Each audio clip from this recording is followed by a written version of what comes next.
I thought I had simply forgotten my purse. Then the manager locked his office door and whispered a warning.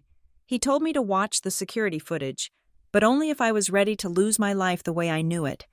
The woman on that screen was a version of me they were trying to create, unstable and replaceable. The people smiling at my anniversary dinner were not celebrating my marriage. They were rehearsing my disappearance from my own company. My name is Elena James. I am 34 years old, and until 40 minutes ago, I believed I was the luckiest woman in the city. I sat at the best table in Lark and Ember, a restaurant suspended 20 stories above the grid of the financial district, watching the city lights blur through the crystal of my wine glass. The air inside smelled of roasted fig and expensive cologne, a scent designed to make you feel safe and indulged. It was our third wedding anniversary. Everything was perfect. The table setting was flawless, the view was commanding, and my husband, Gavin Westfield, was looking at me with that soft, practiced adoration that made my friends envious. Gavin reached across the white tablecloth and covered my hand with his. His palm was warm and dry. He squeezed my fingers, just tight enough to be reassuring. To anyone watching from the other tables, we were the golden couple. He was the supportive, handsome partner, and I was the powerhouse CEO of Orchard Pike Systems. I had taken over the company after my father passed, but I was the one who turned it from a failing hardware logistical firm into a billion-dollar supply chain software empire. I was proud of that. I had spent the last 7 years writing code, sleeping under my desk, and fighting tooth and nail to modernize our infrastructure. But tonight, the conversation was not about my success. It was about my fragility. Sitting to my left was Celeste, my mother-in-law. She was a woman carved from marble and old money, wearing a silk blouse that probably cost more than my first car. Next to her sat Raina Vale. Gavin had introduced Raina 6 months ago as his foster sister, a distant relation from a brief period in his childhood spent in the state system. Raina was soft-spoken, with large, doe-like eyes that seemed to hold a permanent shimmer of tears. Yet I often caught her studying me with the cold precision of a biological surveyor. Celeste set her fork down with a delicate click. She tilted her head, her silver earrings catching the candlelight. She looked at me with a concern that felt heavy, like a wool blanket soaked in water. "Elena, darling, you have barely touched your risotto," Celeste said. Her voice was smooth. "Are the headaches back again? You look incredibly pale." I straightened my spine instinctively. "I am fine. Celeste, just a long quarter at the office. We are integrating the new tracking protocols for the European market." "It is exhausting, but good exhausting," Raina chimed in, her voice a whispery soprano. "Gavin told us you were wandering the house again last night. Elena, he said you did not even know what time it was. 3 a.m, right?" I felt a flush of irritation prickle my neck. I looked at Gavin. He offered a sad, apologetic smile, as if he hated betraying my privacy, but had no choice. "I am worried about you." "Elle," Gavin said. He rubbed his thumb over my knuckles. "You are forgetting things. You are irritable. The stress of the merger is eating you alive. Maybe Mom is right. Maybe it is time you took that sabbatical. Just 6 months. I can step in as interim CEO. I know the systems. I can carry the load until you are yourself again." The trap was so elegant I almost admired it. They were not attacking me. They were loving me to death. For the last 2 months, I had been plagued by insomnia and strange gaps in my memory. I would leave my keys on the counter and find them in the refrigerator. I would swear I sent an email, only to find the draft folder empty. I had started to doubt my own mind. And here they were, my support system, gently suggesting that I hand over the keys to the empire I built because I was mentally unfit to drive. I pulled my hand away from Gavin, forcing a smile that felt tight on my face. "I appreciate the concern. Truly, but Orchard Pike is my life. I am just tired. Tonight is a celebration. Let us focus on that." We finished the meal in a performance of normalcy. We drank the vintage Cabernet. We ate the velvet cake. When the check came, Gavin handled it with the easy grace of a man who enjoyed spending money he did not earn. We stood up to leave, the waiters bowing us out as if we were royalty. We walked out into the cool night air of the valet circle. The wind was biting, cutting through my dress. Celeste and Raina climbed into the back of the waiting town car, while Gavin held the door for me. Suddenly, my stomach dropped. I patted my hip. I checked under my arm, my purse. It was not just about the wallet or the lipstick. Inside that small leather clutch was my phone, my ID, and most critically, the RSA security token for the Orchard Pike Banking Corps. It was a small black fob that generated a new 6-digit authorization code every 60 seconds. Without it, no transaction over $10,000 could be approved. With it, anyone with my password could move millions. I froze. Gavin, wait. I left my purse at the table. Gavin frowned, glancing at his watch. It was nearly 11 at night. The restaurant was closing. I will run back and get it, he said, stepping away from the car door. No, I said quickly. The last thing I wanted was to look helpless or forgetful in front of Celeste again, not after that conversation. I needed to prove I was capable of managing my own basic functions. I will get it. It will take 2 minutes. You guys stay warm. Do not let Celeste wait in the cold. Before he could protest, I turned on my heel and marched back toward the entrance of Lark and Ember. The heavy glass doors were already locked, but I saw movement inside. I tapped on the glass with my ring. The hostess was gone. The lights in the foyer were dimmed to a low, golden haze. I saw a figure approaching the door. It was Elias Grant, the general manager. I knew Elias. He was a professional to the bone. A man who usually greeted me with a deferential nod and a polite inquiry about my father, whom he had served for years before the old man died. Elias unlocked the door. He did not smile. His face was pale, glistening with a sheen of sweat that looked out of place in the air-conditioned cool of the lobby. "Mr. Grant, I am so sorry," I said, stepping inside and hugging my arms against the sudden draft. "I left my purse at table 4. I just need to grab it, and I will be out of your hair." I moved to step past him toward the dining room, but he did not move aside. The restaurant was silent. The clinking of silverware and the murmur of conversation were gone, replaced by the hum of the ventilation system. Elias looked over my shoulder, out through the glass doors to where the town car idled at the curb. He checked the street. Then he looked back at me. His eyes were wide, the pupils dilated. He reached out and grabbed my wrist. His grip was not the polite touch of a hospitality professional.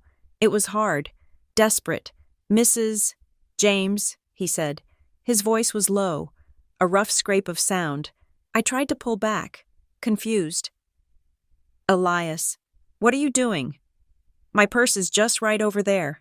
He tightened his grip, pulling me away from the glass, away from the view of the street, and toward the dark corridor that led to the back offices.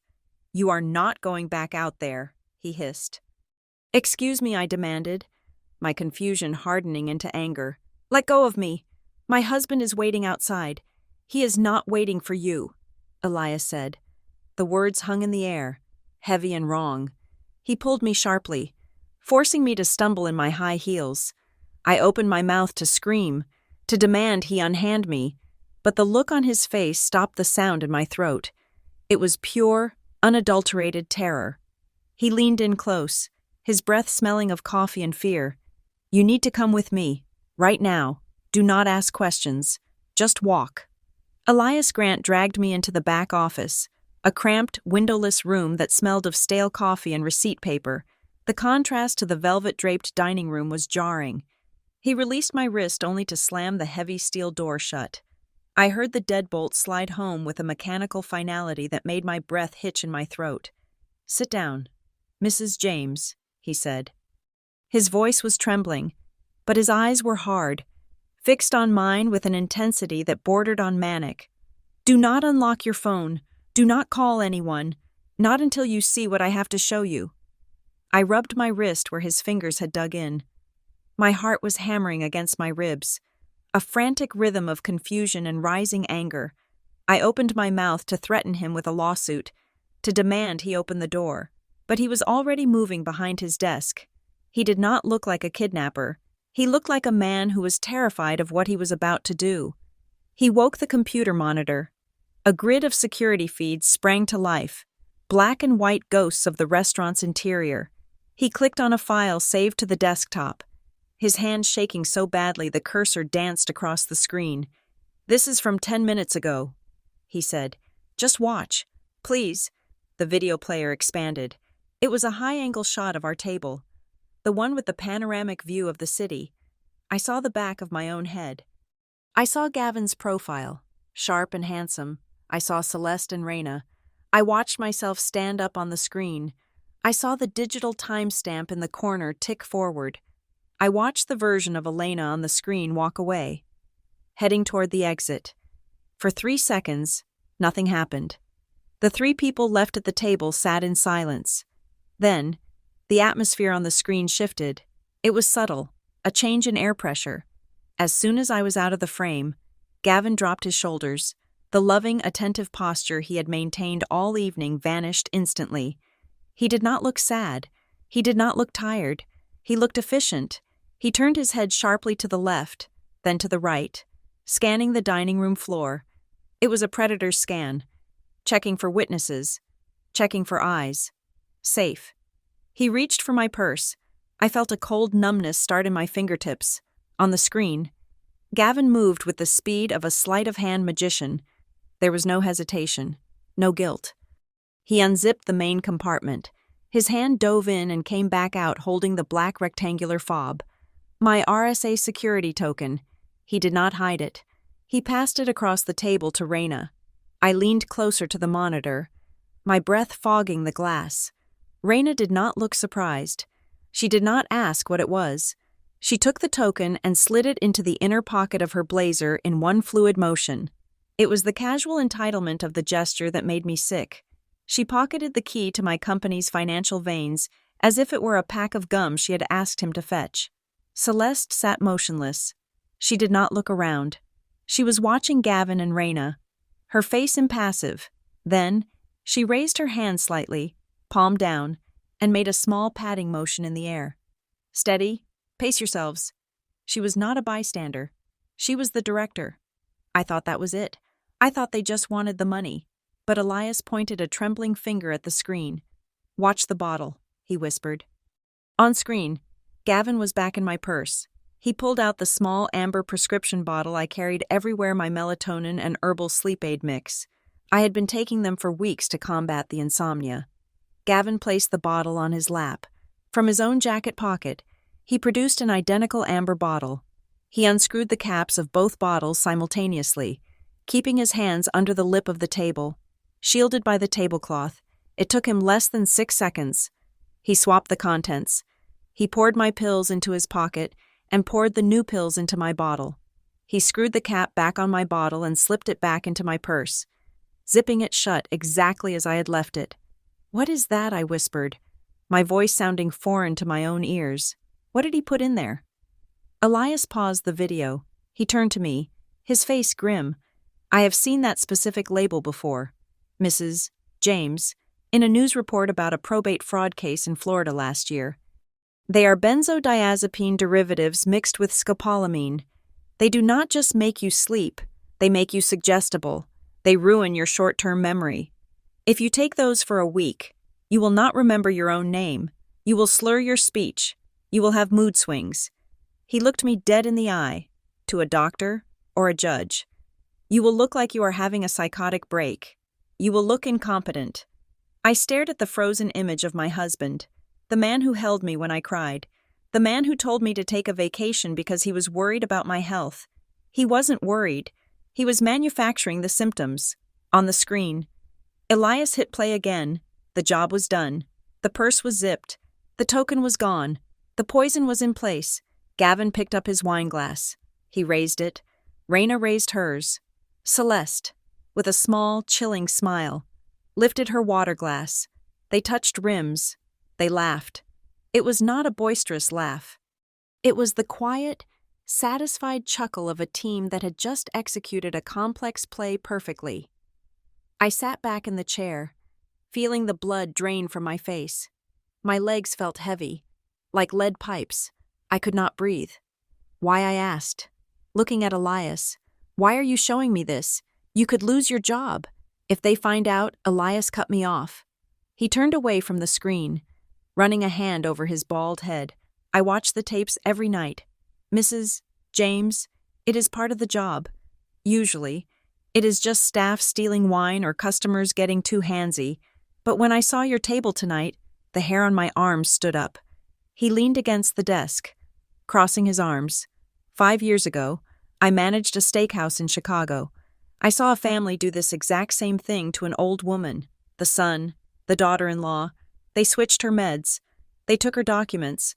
By the time anyone realized what was happening, she was in a state-run facility, declared mentally unfit, and they had liquidated her estate.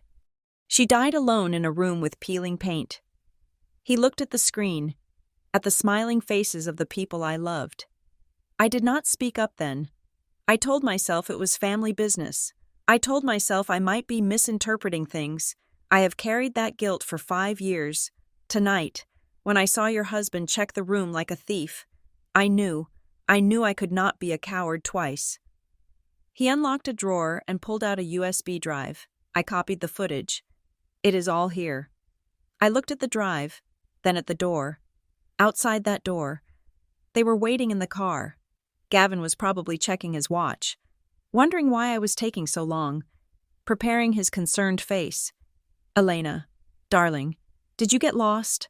I felt a cold rage crystallize in my chest, displacing the fear. They were not just stealing from me. They were erasing me. They were turning me into a ghost in my own life so they could pick the bones of my company. I stood up. My knees were shaking, but my mind was sharpening. The fog that had clouded my brain for weeks, the fatigue, the confusion suddenly made sense. It wasn't stress. It wasn't burnout. I had been poisoned. I looked at Elias. Do you have a back exit? I asked. He shook his head. No, you have to go out the front. You have to go back to them. I stared at him. I cannot get in that car with them. You have to, Elias said, his voice urgent. If you run now, if you call the police now, they will spin it. They will say you are having an episode. They have the pills in your purse to prove you are medicated. They have the narrative. You are the unstable CEO, and they are the concerned family. You need to be smarter than them. You need to act. He was right. If I screamed now, I was just the crazy woman they wanted me to be. I took a deep breath. I reached for the USB drive, but Elias pulled it back. No, he said, not safe. If they search you, if they find this, the game is over. I will keep it. You come back when you are ready to use it. I nodded. He was right.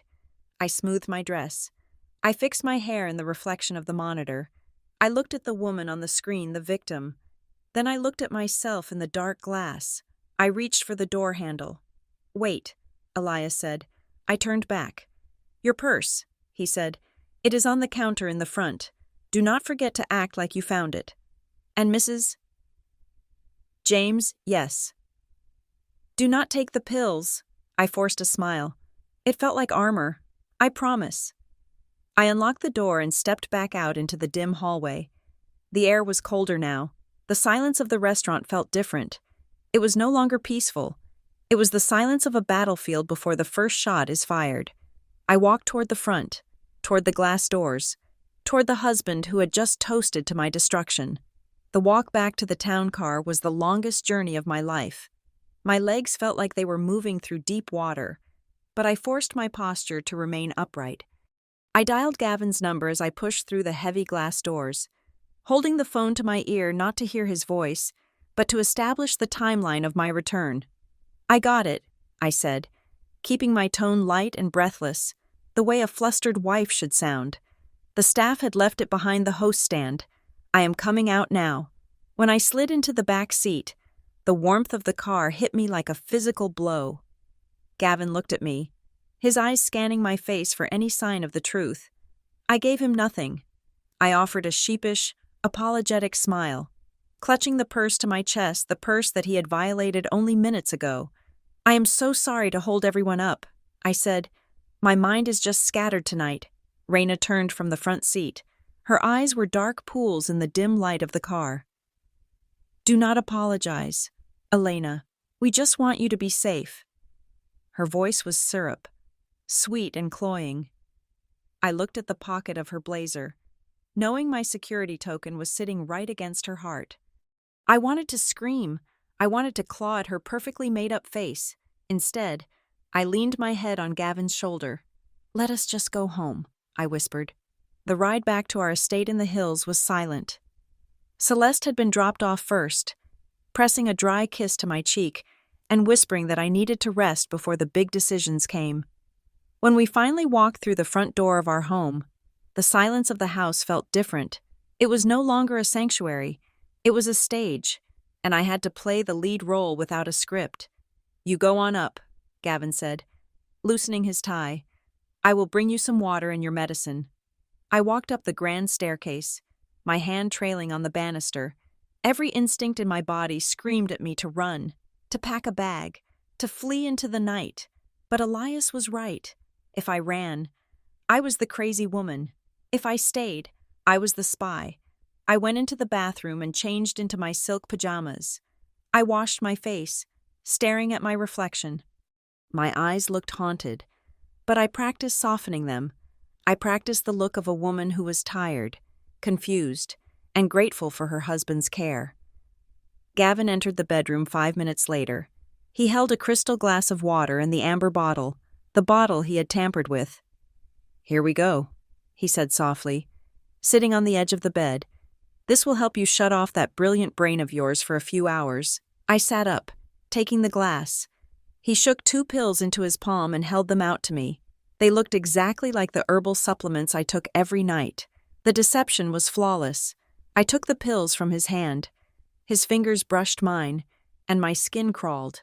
I put them in my mouth, taking a large gulp of water, but I did not swallow. I slid the capsules into the pocket of space between my gum and my cheek, a trick I had learned from a documentary on prison life years ago. I swallowed the water with a loud, satisfying gulp. "Thanks, honey," I said, handing him the glass. He watched me. He did not blink. He was waiting for the swallow, checking the throat movement. I gave a small, sleepy cough and took another sip of water to convince him. His shoulders relaxed. There it was, the microscopic release of tension. He believed the poison was in my system. "I will be down in a bit," he said, kissing my forehead. "I just need to go over some emails with Reina. She is staying in the guest wing tonight since it is so late." "Of course," I murmured, letting my eyelids droop. "Good night." As soon as the door clicked shut, I scrambled out of bed. I rushed to the ensuite bathroom, spat the dissolving pills into a tissue, and flushed it down the toilet. I scrubbed my mouth with water, terrified that even the residue might affect me. I turned off the bathroom light and crept back into the bedroom, but I did not get back in bed. My mind was racing, connecting dots that I had been too blind to see before. Gavin had mentioned my paranoia. He had talked about the voices I claimed to hear. For weeks, I had been hearing a low, rhythmic whispering in this room, usually when I was on the edge of sleep. I had thought it was tinnitus or stress-induced auditory hallucinations. Gavin had told me it was my brain misfiring, but tonight, I knew Gavin was a liar, and if he was a liar, then maybe I wasn't crazy. I began to prowl the room. The whispering always seemed to come from the wall facing the bed. I ran my hands over the wallpaper, feeling for bumps. Nothing. Then my eyes landed on the painting. It was a gift from Celeste for our 2nd anniversary, a heavy, brooding oil painting of a cliffside in a thick, ornate gold frame. It hung directly opposite my pillows. I lifted the painting away from the wall. It was heavy. I turned it over. My breath caught in my throat. Taped to the back of the canvas, nestled in the hollow of the wooden frame, was a small black device. It was no larger than a matchbox. A tiny red light pulsed on its side, blinking in the darkness like a malevolent eye. I pressed my ear close to it. It was emitting a sound. It was incredibly faint, a low-frequency audio loop. It sounded like indistinct muttering, layered with a thrumming vibration. It was designed to sit just below the threshold of conscious hearing, a subliminal irritant meant to disrupt sleep cycles and induce anxiety. I wasn't hearing voices. I was hearing a broadcast. I pulled my phone from my robe pocket. My hands were shaking, but I forced them to be steady. I took 3 clear photographs of the device, ensuring the red light was visible. I took a video of the low sound it made. Then, carefully, I hung the painting back exactly as I had found it. I checked the angle to ensure it was perfectly straight. They could not know I knew. I sat on the floor, hugging my knees. The betrayal was so total, so absolute, that it felt like physical pain. They had been gaslighting me with technology. They were manufacturing my insanity. Suddenly, a sound drifted up from the floor below. The house was old, and the ventilation ducts carried sound efficiently if you knew where to listen. I crept out into the hallway, moving toward the top of the stairs. I heard Gavin's voice. It was not the gentle, soothing baritone he used with me. It was sharp, clear, and laughing. Easier than I thought. She practically swallowed the whole bottle. I froze. I pressed myself against the wall, straining to hear. Raina's voice floated up. It was devoid of the shy, stuttering quality she used in public. It was confident, low, and intimate. "Did you get the transfer authorization keyed up?" she asked. "Done," Gavin replied. "With the token, I bypassed the 2-factor alert. The funds are sitting in the suspense account. We just need the board vote tomorrow to finalize the executive shift. Once I have temporary power of attorney, I can approve the transfer to the shell company myself." I heard the clink of glass against glass. They were drinking, celebrating. "What about the evaluation?" Raina asked. Gavin laughed. That was the sound that broke my heart finally and completely. It was a cold, dismissive sound. "The doctor is already paid," he said. "He will look at her tomorrow drooling, confused, unable to remember what she ate for dinner, and he will sign whatever we put in front of him. By noon tomorrow, Elena will be on her way to the wellness center in Vermont, and she will not be the CEO anymore. Orchard Pike will be ours." I clamped a hand over my mouth to stifle a gasp. Vermont. They were not just taking my company. They were planning to lock me away. They were going to institutionalize me to keep me quiet while they drained the accounts. I pulled my phone out again.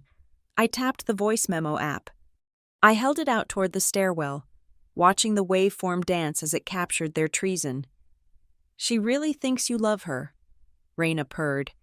"It is almost sad. She is a transaction." Raina, just a transaction. I stopped the recording. I saved the file. I stood there in the dark hallway, looking down at the pool of light from the foyer. A single tear leaked out of my eye, hot and angry. I wiped it away aggressively. I could not go down there and scream. I could not confront them. If I did, they would call the police.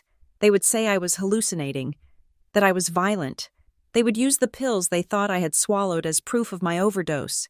I had to be dead to them. I had to be the broken, confused, drug-addled wife they expected to see. I turned around and walked back to the bedroom. I climbed into bed and pulled the covers up to my chin. I lay there in the dark, listening to the faint, artificial whispering from the device behind the painting. I closed my eyes, but I did not sleep. I began to plan. They wanted a performance. I would give them the performance of a lifetime. And when the curtain fell, they would be the ones buried under the applause. The morning sun hit the bedroom floor with a brightness that felt offensive. I lay in bed for 10 minutes after waking, rehearsing the performance I needed to give, when I finally heard Gavin's footsteps approaching the bedroom door. I let my jaw go slack and allowed my eyelids to droop heavily. Gavin entered, smelling of espresso and shaving cream, the picture of the vital, capable husband. I sat up slowly, rubbing my face and letting my hands slip so that I knocked a glass of water off the nightstand. It shattered on the hardwood. "Oh," I mumbled, staring at the shards with a vacant expression. "I am sorry. I do not know why I did that. My hands feel numb." Gavin rushed over, avoiding the glass, and put a hand on my shoulder. His touch was patronizingly gentle. "It is okay, Elena. Leave it. The housekeeper will get it. You are just groggy from the medicine. It is working. Though, you slept through the night for the first time in weeks." He smiled, but his eyes were checking my pupils, looking for the dilation that the drugs would have caused. I kept my gaze unfocused. I feel like I'm moving through soup, I said, slurring the words slightly. That is just your body catching up on rest, he said. He kissed my forehead. I am heading to the office to prep for the board meeting. You stay here. Rest. Do not worry about anything. Reina is coming by later to bring you lunch. I nodded slowly. Lying back down, I waited. I counted the seconds. I heard his footsteps on the stairs, the front door opening and closing, and finally, the distinctive roar of his sports car engine fading down the driveway. The moment silence returned to the house, I threw off the covers. The fog in my brain vanished. I was not the confused wife anymore. I was the CEO of Orchard Pike Systems, and I had a crisis to manage. I did not use my own phone. I went to the guest room and pulled an old prepaid burner phone I kept for international travel testing from a box in the closet. I inserted the battery and dialed a number I knew by heart. Mara Pendleton picked up on the second ring. Mara was my father's attorney, a woman who treated the law like a structural engineering project.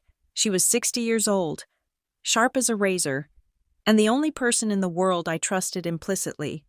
Mara, I said, do not speak. Just listen. I am coming to your office. I am not using the main entrance. I need you to clear your schedule for the next 2 hours. Elena. Her voice was clipped, professional, but I heard the undercurrent of alarm. Is everything all right? No. I said, I think I'm about to be overthrown. 40 minutes later, I was walking through the service entrance of the Brasswick Center. I wore a baseball cap and oversized sunglasses, keeping my head down to avoid the facial recognition cameras in the main lobby. Mara met me at the freight elevator, her face grim. She did not hug me. She ushered me into her private office and locked the door. I laid it all out. I showed her the photos of the listening device behind the painting. I played the recording of Gavin and Reina discussing my institutionalization. I told her about the restaurant, the purse, and the security token. Mara sat behind her mahogany desk, her fingers steepled. She listened without interrupting, her expression turning colder with every sentence. When I played the audio of Gavin calling me a transaction, she closed her eyes for a brief second. That was her only display of emotion. So, she said, opening her eyes, they are not just stealing the company. They are dismantling you personally to ensure you cannot fight back. Guardianship fraud. It is a classic playbook, usually reserved for the elderly, but effective on anyone if you have the right doctors on the payroll. She stood up and moved to her secure terminal. We need to see the digital footprint, she said. If they used your token, there is a record. I pulled up a chair next to her. We logged into the Orchard Pike administrative backend using a root key that bypassed the standard user logs. My hands flew across the keyboard. I felt a strange sense of calm. This was code. This was logic. I understood this better than I understood marriage. There, I said, pointing to the screen. The log showed a login event at 11:42 at night. The user was listed as Elena James. The access point was a remote VPN, but the authentication method was the RSA hardware token. They logged in 20 minutes after we left the restaurant. I said, they wasted no time. I traced the activity log. They authorized a transfer of $4 million to a holding account pending final approval, but then I saw something else. They had accessed the HR portal and the board governance system. Mara, look at the calendar. I said, my schedule for tomorrow had been altered. A new event had been added for 10 in the morning wellness evaluation. Board requested. And look at the attachments, I said, my voice dropping. Attached to the meeting invite was a PDF document titled Draft Minutes. Extraordinary Board Meeting. I opened the file. It was dated for tomorrow. It was a record of a meeting that had not happened yet. I read the text aloud, my voice trembling with rage. The board accepts the voluntary temporary resignation of CEO Elena James due to ongoing medical concerns. Mrs. James expressed her desire to seek immediate treatment and has appointed Gavin Westfield as interim acting CEO with full signatory powers.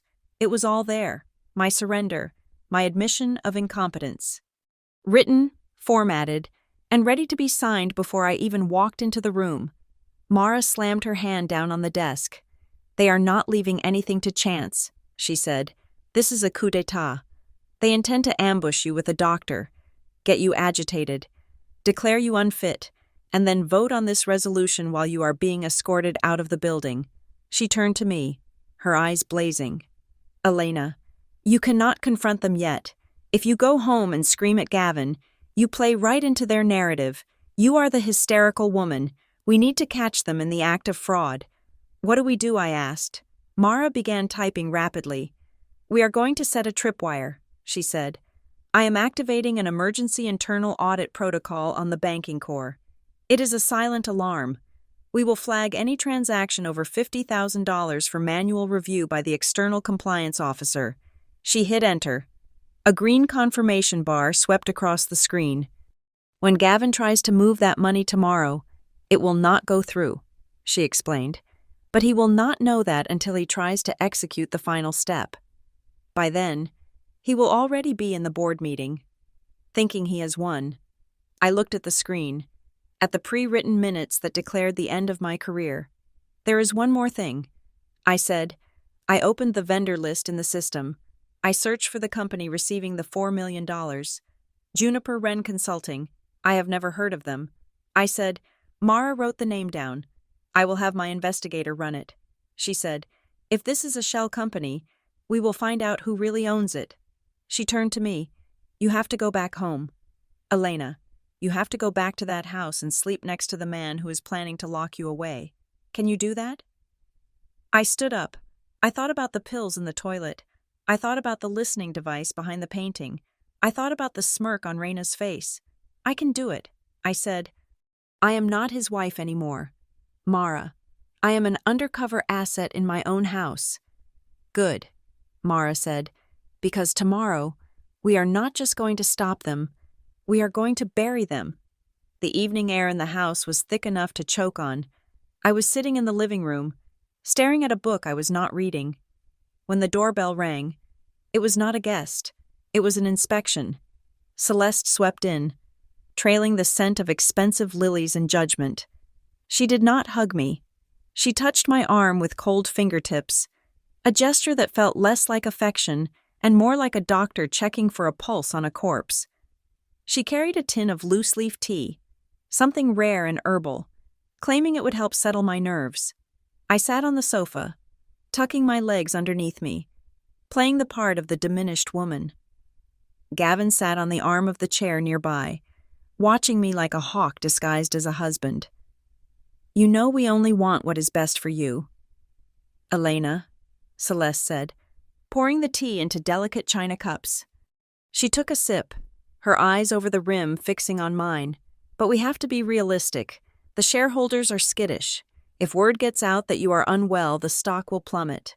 She set the cup down. The sound of china on glass was sharp in the silent room. "You built this company. Darling, do not let your ego destroy it. Let Gavin carry the load for a while, just until you are back on your feet." Her voice was hypnotic, a seamless blend of maternal warmth and corporate threat. She was planting the seed of guilt. If I fought to stay, I was selfish. If I left, I was responsible. It was a masterclass in manipulation. I looked down at my hands, forcing a tremor into my fingers. "I just do not want to let Dad down."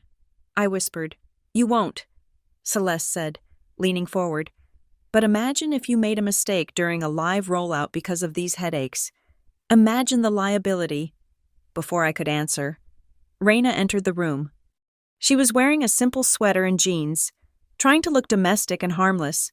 She carried a blue folder. "Speaking of liability," Raina said softly, "Gavin, did you get those transfer protocols for the new vendor?" Gavin nodded. He looked at me.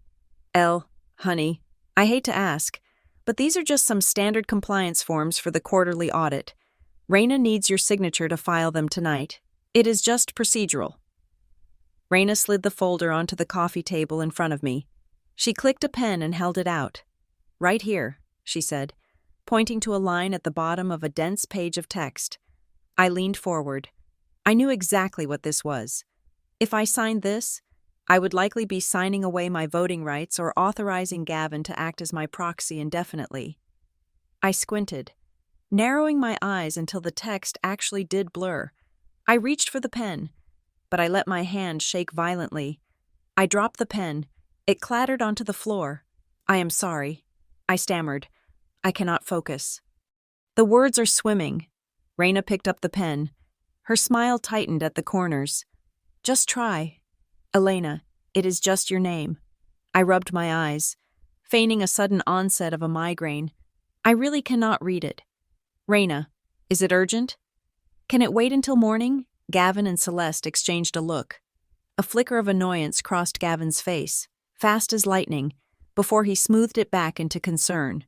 It is okay, he said, putting a hand on Raina's shoulder to stop her from pressing further. Do not push her. She is obviously exhausted. We can handle it tomorrow before the meeting. I breathed a silent sigh of relief. I had bought myself 12 hours. An hour later, the doorbell rang again. Gavin stood up. That must be the pharmacy delivery, he said. I ordered more supplements. He walked to the door. I stayed on the couch, but I listened intently. I heard the door open. I heard a deep voice, but it wasn't a pharmacist. It was a delivery driver. I have a signature required for Elena James, the voice said. Elena, Gavin called out, his voice unnecessarily loud. Honey, come here. I walked to the foyer. A young man in a delivery uniform stood there holding a large, flat package. He looked tired. Gavin looked at me, his face twisting into a mask of confusion and embarrassment. Elena, did you order a new television? He asked, gesturing to the box. We have 3 televisions. You did this last week too. I stared at the box. I had ordered nothing. I did not order this, I said. The delivery guy looked at his clipboard. Says here Elena James. Order placed at 4 a.m. Gavin turned to the driver, offering a conspiratorial, long-suffering smile. I am so sorry, he said to the stranger. My wife is having some memory issues with her medication. She forgets what she does at night. We will have to refuse the delivery. He looked at me with pity. Honey, why don't you go upstairs? I will handle this. I saw the driver look at me. He saw a woman in pajamas, looking pale and shaky, being managed by a patient husband. I was the crazy lady in the big house. Gavin was building his witnesses, brick by brick. Every person who left our doorstep would carry the story of the unstable Mrs. James. I wanted to scream that he had placed the order himself, using my account, but I swallowed the rage. It tasted like bile. Okay, I whispered, looking at the floor. I am sorry. I do not remember. I turned and walked up the stairs, feeling their eyes on my back. Once I was in the bedroom, I moved fast. Gavin was still downstairs seeing Celeste out. I had 3 minutes. I went to my closet and dug into the pocket of my trench coat. I pulled out the device Mara had given me earlier that day. It was a dummy bug, visually identical to the one behind the painting, but this one did nothing but blink. I moved the painting. My hands were steady now. Adrenaline was a powerful drug. I peeled the real device off the frame, the one that had been whispering into my brain for weeks, and stuck the dummy in its place. I shoved the real device deep into my makeup bag, wrapped in a thick pair of socks to muffle it. Now, let them broadcast their poison to an empty room. My burner phone vibrated against my leg. I retreated into the bathroom and turned on the shower to create white noise. I sat on the closed toilet lid and answered. It was Elias, Mrs. James, he said. His voice was low and urgent. I am here, Elias. What did you find? I tracked down the server who waited on your table. Elias said. He was scared to talk, but I pushed him. He confirmed it. Your mother-in-law. Celeste. She came in 2 days ago. She personally selected that table. I closed my eyes. Of course she did. She specifically asked about the camera blind spots. Elias continued. She claimed she wanted a private table where no paparazzi could get a shot of you. She played the protective mother. But she positioned you exactly where the main camera would see you leaving. But the pillar would block the view of her hands on the table. She knows the layout better than I do, I said bitterly. There is more, Elias said, and this part is what worries me. What is it? I went back through the footage of the bar area. There was a man, sitting alone, drinking club soda. He arrived 5 minutes before you did. He never ordered food. He just watched your table in the reflection of the mirror behind the bar. I felt a chill crawl up my spine. Who was he? I do not know, Elias said. But the moment you stood up to leave the table before the scene with the purse even started, he put cash on the bar and walked out. He was not a customer, Mrs. James. He was a lookout. He was timing you. I gripped the phone tighter. This wasn't just a greedy family trying to grab a fortune. This was a professional operation. Celeste, the mastermind. Gavin, the face. Reina, the thief. And now, a lookout. It is a crew, I whispered. They are running a con. Be careful tonight, Elias said. If they have people outside the family involved, they have resources we do not know about. I hung up. I stared at the tiled floor of the shower. The water beat against the glass door, a roar that covered the sound of my breathing. I realized then that I had been wrong to think of this as a divorce or a corporate dispute. I was the mark in a long con. They had not just targeted my money, they had targeted my reality. But a con relies on the mark remaining blind until it is too late. And for the first time in months, my eyes were wide open. I turned off the shower. I wrapped a towel around my hair and walked back into the bedroom. Gavin was there, sitting up in bed, reading a tablet. He looked up and smiled that handsome, trusting smile that had fooled me for 3 years. Feeling better, he asked. Much. I lied. I climbed into bed beside the enemy, listening to the silence where the whispers used to be. Tomorrow, the prey would become the hunter. The morning light filtered through the heavy velvet curtains of Gavin's home office, casting long, dust-mote-filled beams across the mahogany desk. Gavin had left for the company headquarters an hour ago, confident that I was still in bed, drugged and pliable, waiting for Reina to fetch me. He had no idea that Mara Pendleton was currently standing beside me, wearing latex gloves and holding a portable scanner. We had 30 minutes before Reina arrived. I looked at the locked center drawer of the desk. Gavin had always made a performance of transparency with me. We have no secrets. Elle, he would say, my passcode is the date I met you, because that is when my life started. It was a romantic line that had melted my heart 3 years ago. Now, it just felt like a security vulnerability he had been arrogant enough to leave unpatched. I typed in the 6 digits. October 4th, 2019. The electronic lock beeped a cheerful acceptance, and the drawer popped open. Mara wasted no time. She began sifting through the hanging files, her movements precise and efficient. She bypassed the standard tax returns and property deeds, digging for the things a man hides in the back. Here, she said, her voice tight. Look at this. She pulled out a thick sheaf of papers clipped together. The title page made my stomach turn Petition for Emergency Temporary Guardianship of Estate in Person. My name was printed in bold at the top. I flipped through the pages. It was a legal assassination. The document claimed that I had been suffering from progressive cognitive decline and severe paranoia accompanied by auditory hallucinations. They wrote it down, I whispered, pointing at the paragraph. They mentioned the voices, the specific sounds I told Gavin I was hearing, the sounds from the device behind the painting. They manufactured the symptoms so they could cite them here as medical fact. Mara flipped to the exhibit section. There were emails printed out, correspondence between Gavin and a man named Dr. Eris Thorne. Dr. Thorne. One email read, dated 2 weeks ago, the subject is becoming increasingly erratic. We believe a public evaluation at the board meeting will be necessary to ensure safety. Payment for your consultation has been routed to the usual account. The usual account, Mara muttered. She held up the signature page of the doctor's agreement. Look at this signature. It looks shaky, uneven. I would bet my law license that this Eris Thorne has been struck off the medical register or is in so much debt he will sign anything for cash. Keep digging. I said, I want to know where the money is going. We moved to the financial records. Tucked inside a folder labeled Golf Club Expenses was a ledger that didn't belong. It was a personal transaction log for an account I didn't know existed. I ran my finger down the columns. Every month for the past 2 years, There were transfers, $3,000, $5,000, $8,000. They were small enough to escape the notice of our joint accountants, masked as consulting fees or vendor payments. The recipient was listed as Juniper Wren Consulting.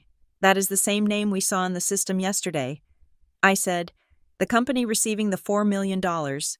Mara pulled out her tablet and tapped into her investigator's database. She ran a search on the business registration number listed on the invoice in the drawer. Got it, she said. Juniper Wren isn't a consultancy. It is a limited liability company registered in Nevada. The principal officer is anonymous, but the mailing address forwards to a P.O. box in a residential district in Seattle. She tapped the screen again, digging deeper into the address history. The P.O. box is registered to a R. Vale, Reina. I said, the name tasting like ash in my mouth. She is paying herself with my company's money, and look at the secondary signatory. Mara said, turning the screen to me. It is a man named Silas Krell. I frowned. Who is Silas Krell? Mara's eyes were grim. He is a private contractor, ex-military, dishonorable discharge. He specializes in surveillance and asset recovery. Elena, he is the man Elias saw at the bar. He is the lookout. Reina is paying him to watch you. So the foster sister is the bank, and the lookout is the muscle. I said, and Gavin is the face, but we weren't done.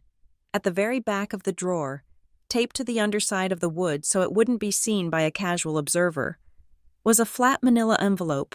It felt old, the paper soft and worn. I peeled the tape away and opened it. Inside were 2 identification cards and a photograph. I picked up the first ID. It was a driver's license from Oregon, expired 8 years ago. The photo showed a woman with dark hair and hard eyes. It was Reina, but the name wasn't Reina Vale. It was Reina Westfield. My hands started to shake. I picked up the photograph. It was a Polaroid, the colors fading to orange. It showed a young Gavin, looking barely 20, standing under a floral archway in a cheap wedding chapel. He was wearing a tuxedo that was too big for him.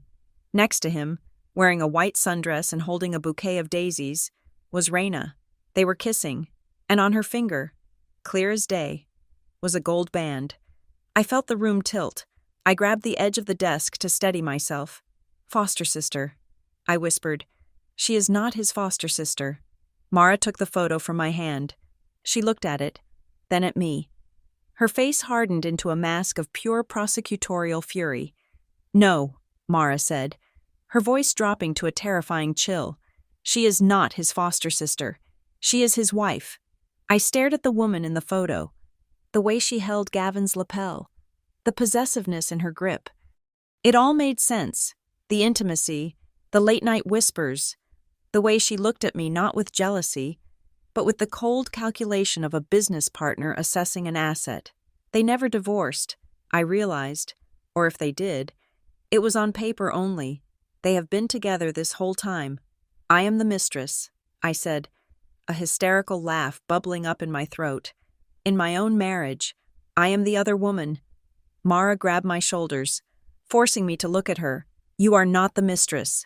Elena, you are the mark. She gestured to the room, to the house, to the life I thought I had built. This was never a marriage. It was a long con. They found a grieving heiress with a billion-dollar company, and they wrote a script. Gavin played the leading man. Reina played the supporting role. And you were just the funding source. I looked at the wedding photo again. I saw the hunger in their young faces. They had been planning to get rich their whole lives. And I had walked right into their trap, thinking it was love. I felt the tears dry up instantly. The sadness evaporated, replaced by a clarity so sharp it cut.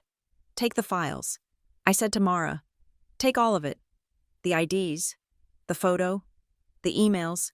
What are you going to do? Mara asked, sweeping the documents into her bag. I stood up and smoothed my dress. I checked my reflection in the mirror on the wall. I looked pale, fragile, and exactly how they wanted me to look. I am going to get dressed, I said. Reina will be here in 10 minutes to take me to the slaughter. I do not want to keep her waiting. I walked out of the office, leaving the empty drawer open. Let Gavin find it later. By the time he realized what was missing, it would already be too late. The glass facade of the Orchard Pike Systems headquarters usually filled me with a sense of pride. It was a monolith of steel and light that my father had broken ground on, and that I had filled with the brightest minds in the industry. Today, however, it looked like a prison. Gavin guided me through the automatic doors, his hand clamped firmly around my upper arm. To the security guards and the receptionists, it looked like a loving husband steadying his fragile wife. To me, it felt like being marched to the gallows. "You are doing great." "Elle," he whispered in my ear, his breath warm and smelling of mint. "Just keep your head down. Do not say anything unless they ask you a direct question. I will handle the talking. We will get you out of here in 20 minutes. I let my shoulders slump forward, mimicking the posture of the defeated. I kept my eyes fixed on the polished granite floor, counting the specks of mica to keep my heart rate under control. I felt the eyes of my employees on me, pitying glances, hushed whispers. The rumor mill had clearly been hard at work. We took the private elevator to the top floor. When the doors slid open, the air changed. It was cooler here, silent and sterile. Gavin led me into the main boardroom. It was a cavernous space dominated by a 20-foot oval table made of reclaimed walnut. The room was already full. The entire board of directors was present. There was Marcus Thorne, the chairman, looking grave. There was Sarah Jenkins, who had known me since I was a teenager. There were the venture capital representatives, checking their watches, eager to get this unpleasantness over with, but there were others who did not belong. Sitting at the far end of the table was a man I did not recognize. He was wearing a white medical coat over a cheap suit, a stethoscope draped theatrically around his neck. It was such a clumsy, heavy-handed visual cue look. A doctor is here, but I saw the board members glancing at him with deference.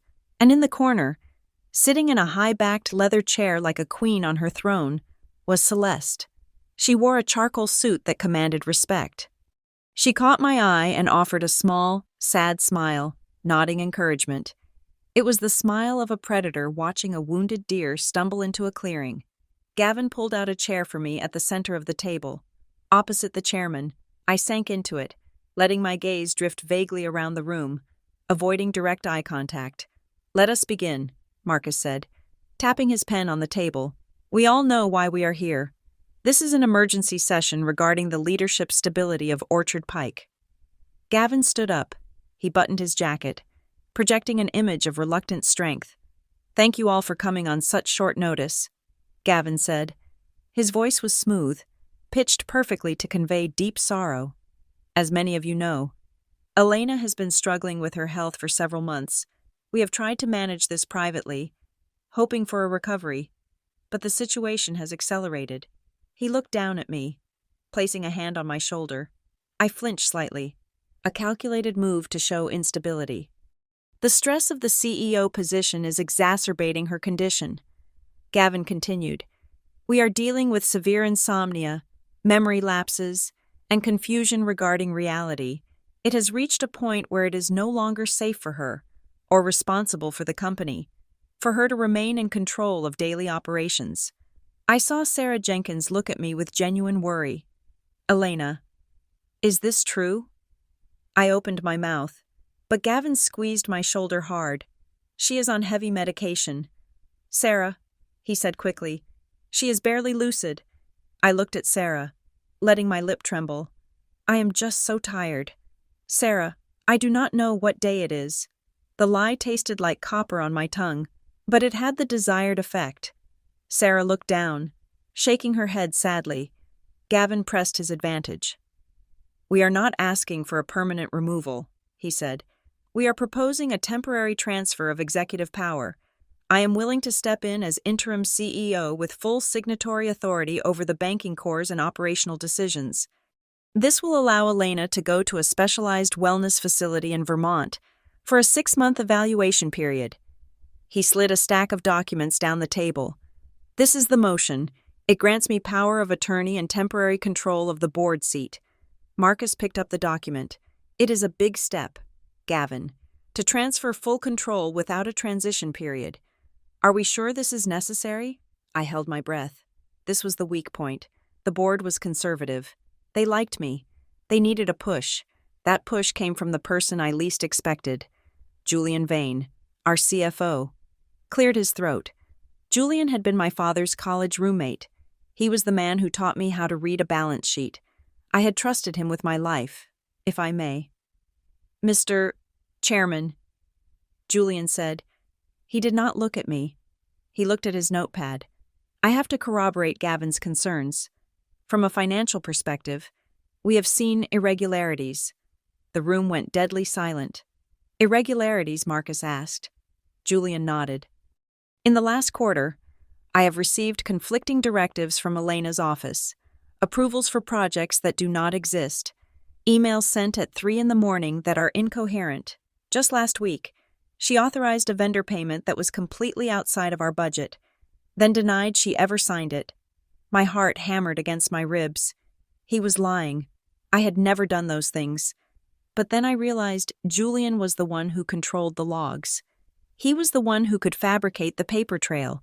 He wasn't just a bystander. He was part of the payroll. Juniper Wren Consulting must have been cutting checks to him, too. I stared at Julian, my mouth slightly open. He refused to meet my gaze. "Thank you, Julian," Celeste said from the corner. Her voice was soft, but it cut through the room. "It is brave of you to speak up. We know how much you care for the family." She looked at the board, her face composing itself into a mask of tragic necessity. "We cannot let sentiment sink this ship," she said. "If the market gets wind that our CEO is hallucinating, the stock will be worthless by Monday. We need a steady hand. We need Gavin." Gavin nodded solemnly. "To ensure we are doing this by the book, we have brought in Dr. Aris Thorne. He has reviewed Elena's medical history and observed her behavior." The man in the white coat stood up. He did not look at my medical history because I did not have one. He looked at the bank transfer I had seen in Gavin's drawer. Based on my observation, Dr. Thorne droned, his voice flat and rehearsed. "Mrs. James is suffering from acute dissociative episodes. She is not competent to make legal or financial decisions. Immediate inpatient care is recommended." He placed a thick file on the table. It was the fake evaluation Mara and I had found. "There is no other choice," Gavin said, "for her own good." He looked at me with mock tenderness. "Sign the paper. Let me take care of you." Marcus looked around the table. The testimony of the CFO and the doctor had done the damage. The board members were nodding. The sympathy had evaporated, replaced by risk management. "Very well," Marcus said. "I call for a vote on the motion to transfer executive authority to Gavin Westfield and to accept Elena James's medical leave of absence." I looked at the clock on the wall.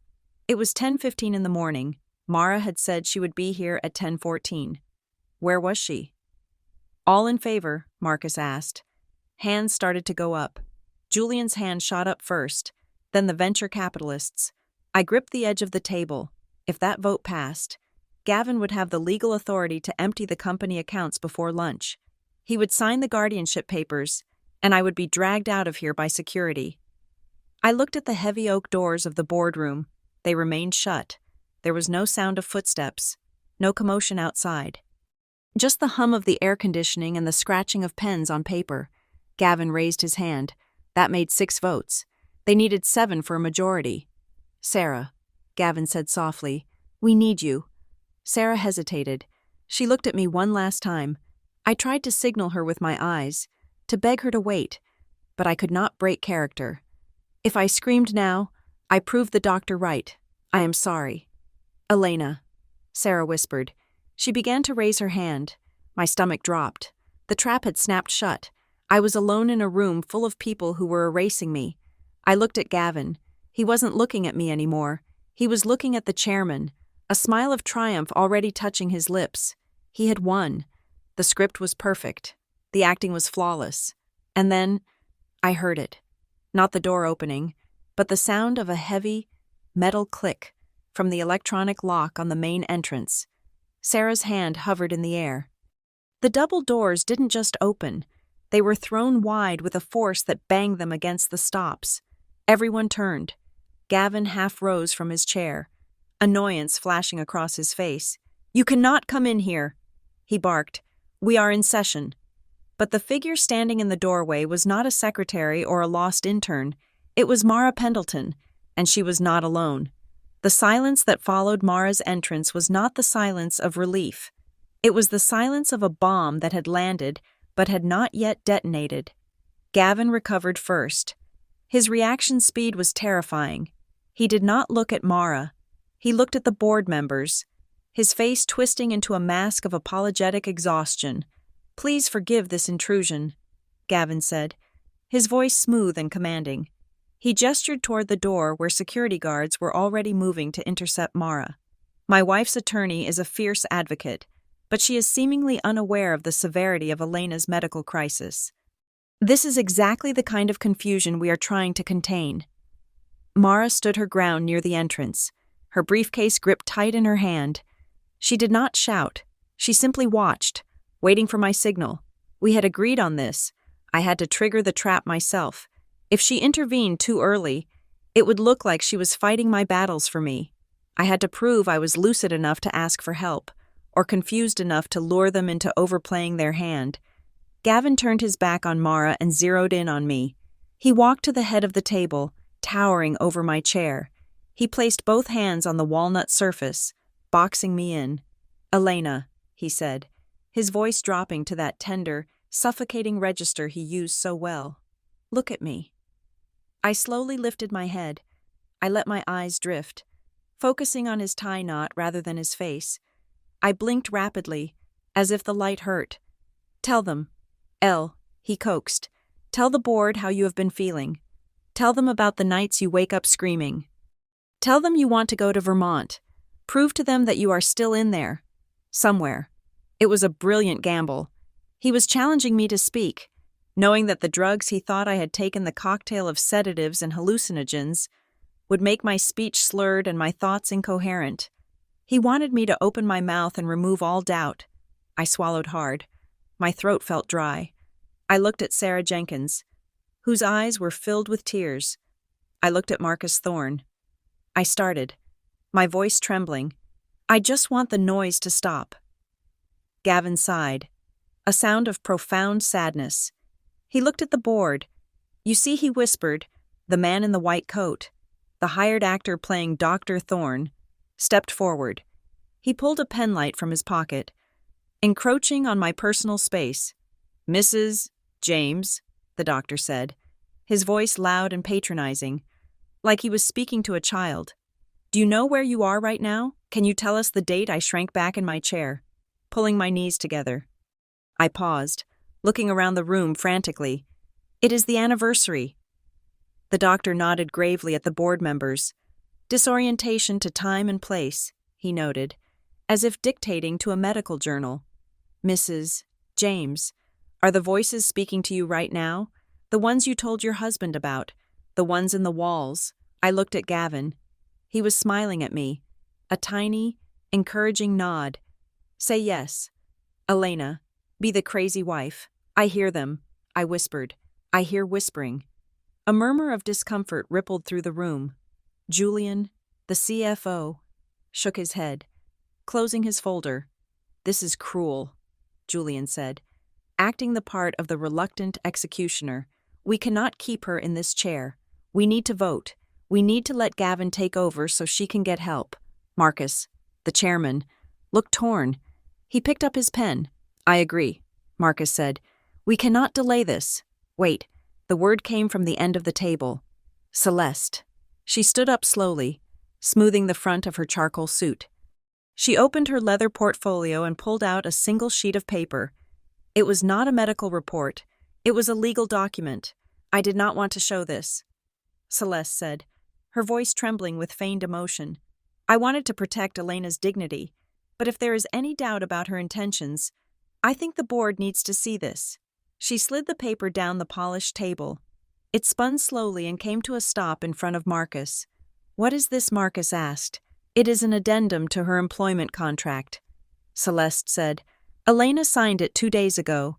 During a moment of clarity, it is a voluntary resignation letter, effective immediately, pending the appointment of Gavin as her successor. My breath hitched. I had signed no such thing. Marcus stared at the paper. He looked at the signature at the bottom. "It is her signature," he muttered. I leaned forward, squinting. Even from a distance, I could see it. It was a perfect replica of my autograph.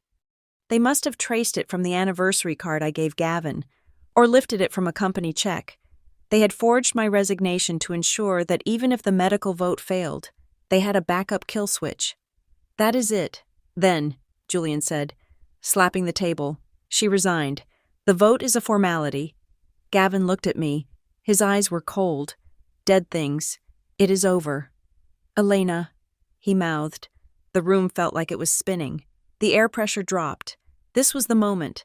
The script required me to faint, or cry, or be led away. Instead, I planted my feet flat on the floor.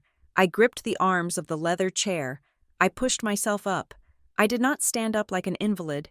I stood up like a CEO. I straightened my spine, rolling my shoulders back. I lifted my chin.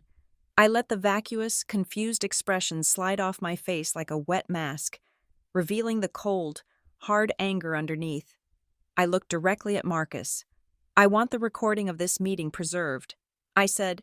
My voice was not slurred. It was not weak. It was the voice that had negotiated billion-dollar software contracts. It rang off the glass walls of the boardroom, clear as a bell. The room froze.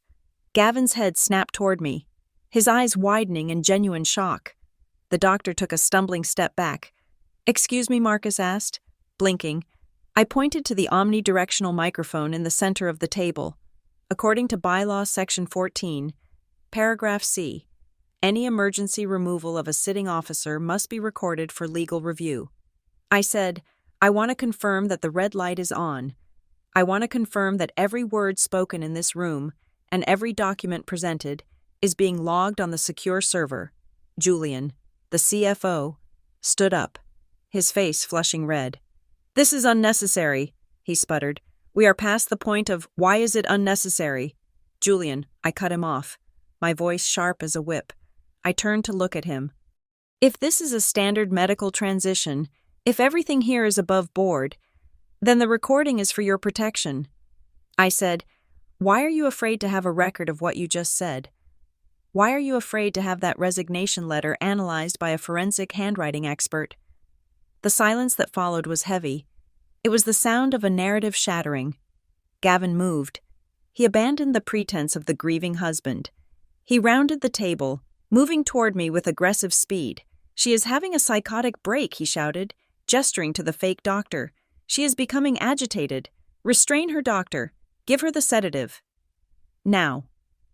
The man in the white coat lunged forward, reaching for my arm, a syringe appearing in his hand from his pocket. It was a desperate, violent move. They were trying to silence me physically before I could say anything else. I did not flinch. I did not step back. I looked Gavin dead in the eye. "You missed one thing." "Gavin," I said softly. He froze, inches from my face. What I checked the guest list. At that exact second, the heavy double doors of the boardroom did not just open, they were shoved inward with enough force to crack the plaster. Mara Pendleton stepped forward, but she was no longer alone. Behind her, flanking her like guardians of the underworld, were two uniformed officers and a man holding a hard drive that contained the end of Gavin's life. Mara Pendleton did not come alone. Behind her stood a man in a sharp gray suit, holding a heavy briefcase, an independent forensic auditor I had hired 2 hours ago, and next to him, looking uncomfortable in his restaurant uniform, but holding his head high, was Elias Grant. Gavin took a step back, his eyes darting between Mara and Elias. He did not know who Elias was, which was his first mistake. He had treated the staff at Lark and Ember like furniture, invisible and deaf. But furniture does not carry hard drives containing evidence of a felony. "Who are these people?" Gavin demanded, his voice cracking slightly. "Security. Get them out of here." The guards hesitated. Mara raised a hand. Palm out. "I am Elena James's legal counsel," she announced, her voice projecting to the back of the room. "And these are material witnesses to a crime in progress. If you remove us, you become accessories." The word crime sucked the oxygen out of the room. Marcus Thorne, the chairman, stood up slowly. "Let them speak." "Gavin," Marcus said. Gavin looked at Celeste. For the first time, the matriarch looked unsure. She gave a microscopic shake of her head. But it was too late. Elias walked forward. He didn't look at Gavin. He looked at me, giving a small nod of solidarity. He placed a ruggedized external hard drive on the sleek conference table and connected it to the central media console. I turned to the board. "Before you vote on my competency," I said, "I want you to see exactly how my illness was diagnosed." The massive screen behind me, which displayed the company logo, flickered and changed. The grainy, high-contrast footage from the restaurant security camera filled the wall. It showed our table. It showed me walking away. And then, it showed the truth. The room was deadly silent as the board members watched the man they were about to appoint as CEO unzip my purse. They watched him remove the security token. They watched him slide it across the table to Reina. There was a collective gasp when Gavin produced the second bottle of pills. On the massive screen, the action was undeniable. The swap was performed with the cold precision of a professional thief.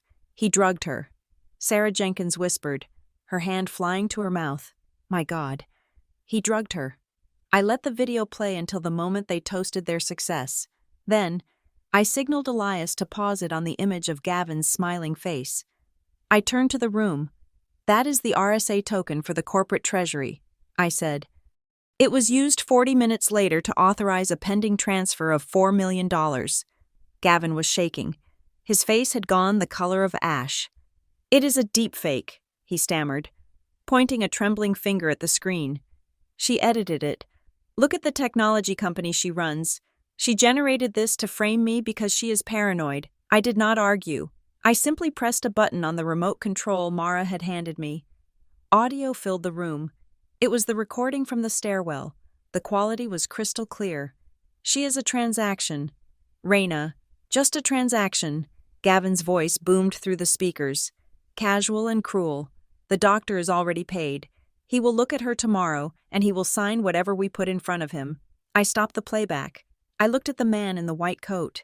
He was sweating now, wiping his forehead with a handkerchief. Mara stepped forward, holding a tablet. "Ladies and gentlemen of the board," she said, "the man sitting before you is not Dr. Eris Thorne.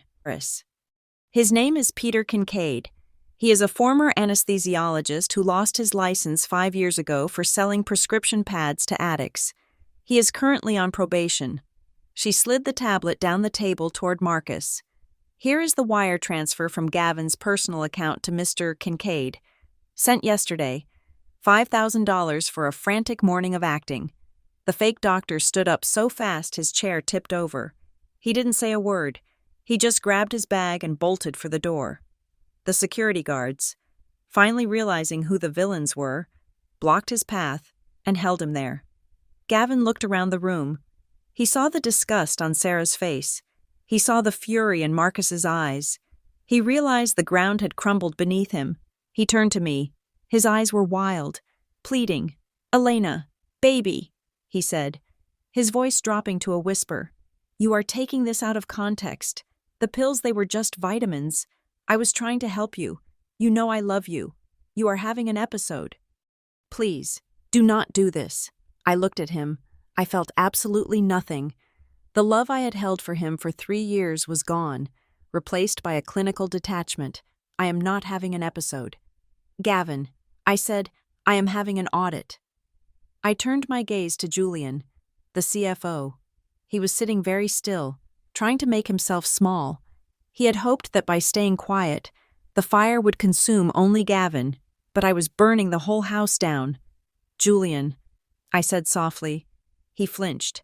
"You told the board that you saw financial irregularities coming from my office." I said, "You lied." "I did not," Julian protested, though his voice lacked conviction.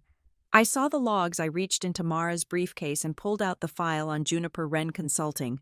I threw it onto the table. It landed with a heavy thud in front of him. "Then why do the logs show that every time a transfer was made to this shell company, a company owned by Gavin's wife, there was a corresponding kickback of 10% routed to an offshore account in the Cayman Islands?" The room erupted. Gavin's wife, someone shouted. Yes, I said, raising my voice over the din. Raina Vale is not his foster sister. She is his legally wedded wife, and Julian has been helping them funnel money out of Orchard Pike for 2 years. I pointed to the document. That is your signature on the approval for the $4 million transfer. Julian, you authorized it this morning. You knew they were going to lock me away, and you helped them because you wanted your cut. Julian's face crumpled. He slumped in his chair, burying his head in his hands. Celeste sat at the end of the table. She had not moved. She had not spoken. She was staring at the video freeze frame of herself. The moment she signaled Gavin to proceed, she knew the game was over. She was calculating her exit, but there was nowhere to go. The boardroom was chaos. Directors were shouting. Sarah was crying. The security guards were holding the fake doctor and looking to Marcus for orders. Marcus stood up. He looked aged by 10 years in the last 10 minutes. He looked at Gavin with a mixture of heartbreak and rage. He turned to me. Elena, he said, his voice shaking. We had no idea. I know, I said. That is why they almost won. Marcus looked at the wreckage of his board, the traitorous CFO, the imposter CEO, the criminal mastermind in the corner. He looked at the evidence spread across the walnut table. He took a deep breath. Mrs.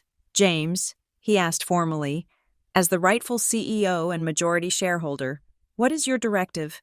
What do you want us to do right now? I looked at Gavin one last time. He was no longer the charming husband. He was a small, frightened man who had underestimated the woman he tried to erase. I looked at the red light of the recording device, still blinking in the center of the table. Vote? I said. Vote, Marcus asked. On the motion, no. I said, cold and sharp, vote to call the police. The doors to the boardroom remained open, and the heavy thud of footsteps on the plush carpet announced the end of the charade. 2 detectives in plain clothes entered, followed by a team of uniformed officers who looked far less amused than the private security guards. They did not need to ask who was in charge. The atmosphere in the room pointed directly at the guilty. Gavin tried to run. It was a pathetic, instinctive movement, a lurch toward the side exit that led to the executive washroom. One of the officers stepped in his path, blocking him with a wall of blue nylon. Gavin Westfield, the detective said, his voice bored but carrying across the room. We have a warrant for your arrest for conspiracy to commit fraud, elder abuse, and identity theft. We also have a warrant for Raina Westfield, currently waiting in the lobby. Gavin stopped. He looked back at me, his face draining of blood until he looked like a wax figure left out in the sun. This is a mistake, he stammered. This is a marital dispute. My wife is unwell. It is not a dispute. Gavin, I said, standing tall at the head of the table, it is a sting operation. For the first time since I had known her, the mask slipped from Celeste's face. She did not scream. She did not cry. She simply let out a sound of pure, unadulterated venom, a hiss that belonged to a snake rather than a socialite. She stood up, knocking her leather chair backward. You stupid girl! Celeste spat at me. Her voice was unrecognizable, stripped of its cultured accent, revealing a rougher, sharper edge beneath. You have no idea what you have done. You just burned down a masterpiece. Mara stepped forward, holding a thick file folder. It was not a masterpiece, Celeste. It was a recidivist pattern. Mara opened the file and held up a mugshot. It was black and white, dated 20 years ago. The woman in the photo looked younger, harder, but unmistakable. It was Celeste. Her real name is not Celeste, Mara announced to the stunned board members. It is Martha Vickers. She is not a matriarch. She is a recruiter. She finds young, attractive men and women with flexible morals, trains them to pass as high society, and positions them to marry into wealth. She has done this in Florida, in Texas, and now here. I looked at Celeste. She was not a mother protecting a son. She was a CEO managing a team of grifters. Gavin was just an employee who had failed to meet his quarterly targets. The detective moved toward Celeste. Ms. Vickers, we have questions about a probate case in Sarasota regarding a deceased widower. Celeste straightened her jacket, her eyes cold as ice. I want a lawyer. You will need a very good one, I said. The officers handcuffed Gavin. As the metal clicked around his wrists, I saw the fight leave him. He slumped, looking small and defeated. At the same time, Julian, our CFO, was being asked to stand up by another officer. Julian did not fight. He was weeping silently, knowing his career and his freedom were gone. Marcus Thorne, the chairman, banged his gavel on the table, though the meeting had long since dissolved into chaos. We need to formalize this, Marcus shouted over the noise. I call for an immediate emergency vote. The board members, shaken but furious at the deception, did not hesitate. Motion to reinstate Elena James as CEO with full executive powers, Marcus asked. Every hand went up. Motion to suspend Julian Vane pending a forensic audit and criminal investigation, every hand went up.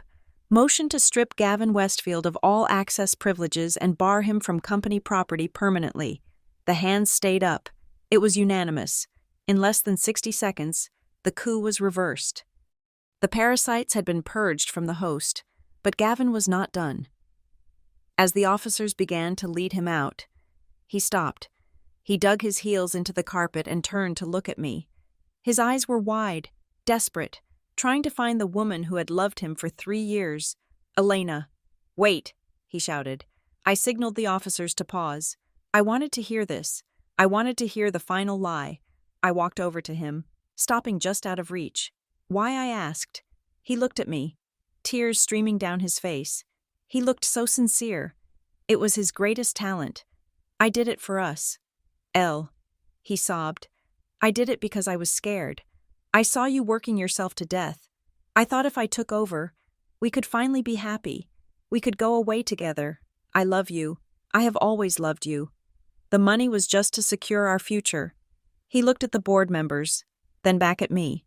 Please, tell them. Tell them I am your husband. Tell them I take care of you. The room went silent. Everyone looked at me. For a moment, the ghost of the old Elena, the one who wanted to be loved, flickered in my chest. But then I remembered the pills. I remembered the whispering device behind the painting. I remembered the way he had looked at Raina when he thought I wasn't watching. I stepped closer. I leaned in so only he could hear me clearly. You do not love me, Gavin. You never did. I pointed to the screen where the video of him stealing my security token was still frozen. You did this because you thought I was an asset. You thought I was a line item on a balance sheet that you could liquidate. But you forgot one thing about assets. Gavin, what he whispered, assets can be frozen. I said. I turned to Mara. Tell him. Mara smiled. It was a sharp, predatory smile. Mr. Westfield, she said, you thought you were so clever with that transfer this morning. You used the stolen token to move $4 million to the suspense account. You thought once you had the board's vote, you could push it through to your shell company. Gavin nodded dumbly. Well, Mara continued, you should know that Elena changed the treasury protocols last week.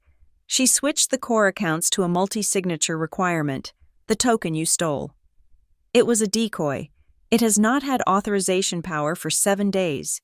Even if you had become CEO today, that money was never going to move. You were robbing an empty vault. Gavin's jaw dropped. The realization hit him like a physical blow. He hadn't just lost. He had been playing a game I had already finished. I leaned back. Get him out of here. The officers dragged him away. He didn't look back. He just stared at the floor. A man who had brought a knife to a gunfight. The next hour was a blur of statements and legal paperwork. I sat in the boardroom as the police took evidence bags filled with the fake medical reports and the forged resignation letter. I watched Celeste being led out in handcuffs, her head high, already planning her defense, but her empire was in ruins. When the room finally cleared, only Marcus, Mara, and Elias remained. Marcus came over and took my hand. Elena, he said, his voice thick with emotion. I am so sorry. We should have seen it. We should have protected you. You could not have known. I said, they were professionals, but we are going to fix it. We are going to run a full audit. We are going to clean house. I looked at Elias. He was standing by the window, looking out at the city skyline, still holding the hard drive that had saved my life. "Mr. Grant," I said. He turned, looking surprised. "Mrs. James, you are not going back to the restaurant," I said. He looked confused. "I have a shift tonight." "No, you do not." I said. "You have a new job. Orchard Pike Systems needs a head of operational security, someone who notices the details, someone who isn't afraid to speak up when something looks wrong.